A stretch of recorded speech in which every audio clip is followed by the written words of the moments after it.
So hey there guys, Erin here again, day 8 of Ketomas. So I thought I'd sit down with you and kind of just do an advice video. This is advice that I would give myself on the first day of keto. And I think these are good tips and things to keep in mind, even if you're not on day 1 and you're on day 50, day 100, 6 months in. It's just good things to kind of keep in perspective as you go forward on your keto journey. So I hope you guys find this video helpful, and if you do, give it a thumbs up because that does really support my channel. So adjust to keto slowly. You don't need to be at 20 net carbs on day 1. You can slowly transition into eating a ketogenic diet. This will help to kind of alleviate the potential for the keto flu. And if you don't, the keto flu is a very real thing, but it doesn't last forever and you can get through it.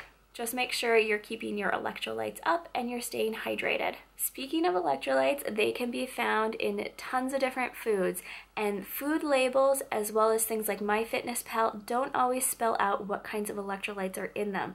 So do some research on your favorite foods that you're eating on keto, because you might be surprised to find out that electrolytes are actually in them. Don't think of keto as the carbs or the enemy diet. Think of it as a diet in which it teaches you to eat better carbs and how to be smarter about the carbs that you are eating. Don't get the majority of your fat from dairy or meat. Try lots of different sources in order to get your fat in. This will not only help to add different flavors to the foods you're eating, there are tons of different types of fats out there, and so you want to make sure that you're getting different fat sources in as you go forward on keto. This is just going to help you stay healthier in the long run. Drink water regularly. Dehydration happens a lot faster on keto because you don't have the glucose stores in your body holding and retaining onto all that water. So you want to make sure that you're staying hydrated and drinking water regularly, because water will just go right through you. Try to eat at least 5 to 7 different vegetables per day, and try to vary them throughout the week. It's important to make sure that you're getting your micronutrients in on keto, so this is again a tip to be smart about the carbs that you're eating. And again, don't be afraid of carbs. You don't get a medal if you don't eat any carbs or if you have less than the 20 net carbs per day.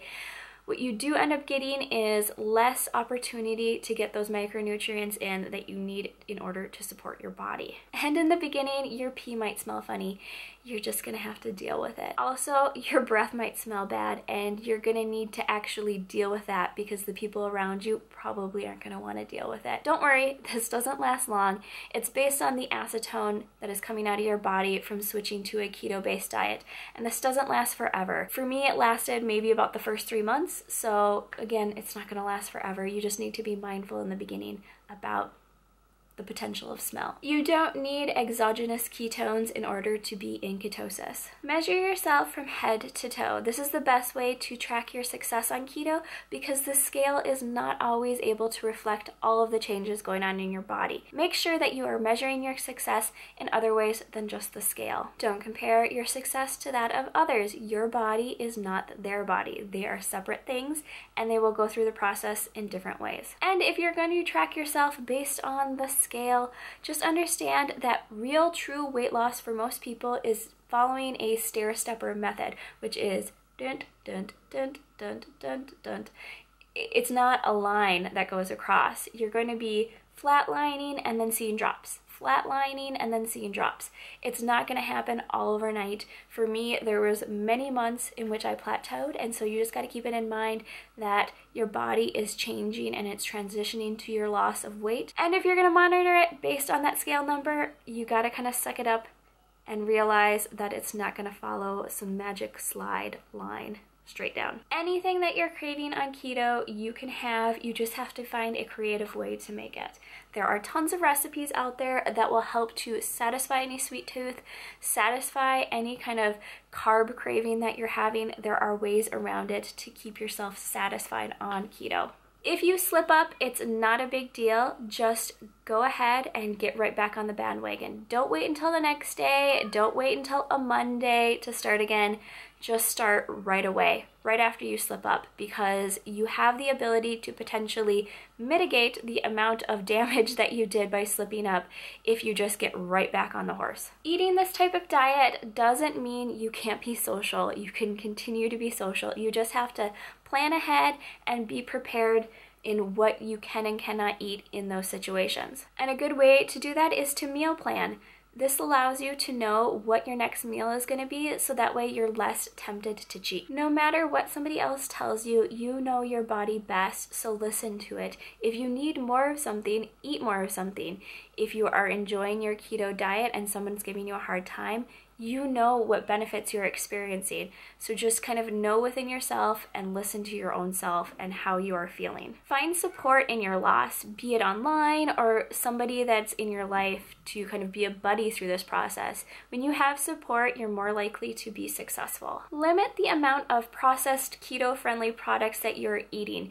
These products can cause bloating, they can cause slowed weight loss, and they can cause digestive issues, meaning how's your poop life? Make sure you are getting sweaty. This is a great way to get some of the toxins out of your body that are released as you lose fat on your body. So find a workout that you enjoy, find a workout that you love, one that you're willing to do several days a week.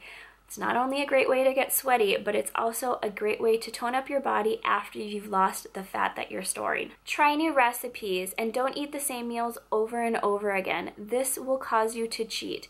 You don't want to get bored and kind of slip up, so by being creative in what you're eating, you're more likely to kind of stay on the diet. And lastly, embrace all the benefits that you're experiencing on keto. There is so much more to this than just weight loss, so make sure you're tracking everything that's happening within your body, because that's the best way to measure the fact that you're actually seeing real changes to your health, as well as real changes to the amount of fat that you're potentially carrying.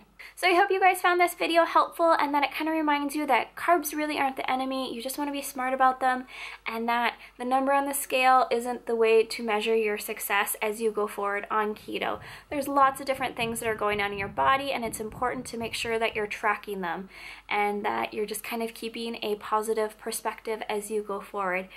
So yeah, like I said, I hope you guys enjoyed this video. If you did, go ahead and give it a thumbs up, and I will see you guys in the next one. Bye! What I do, da da do, da da do.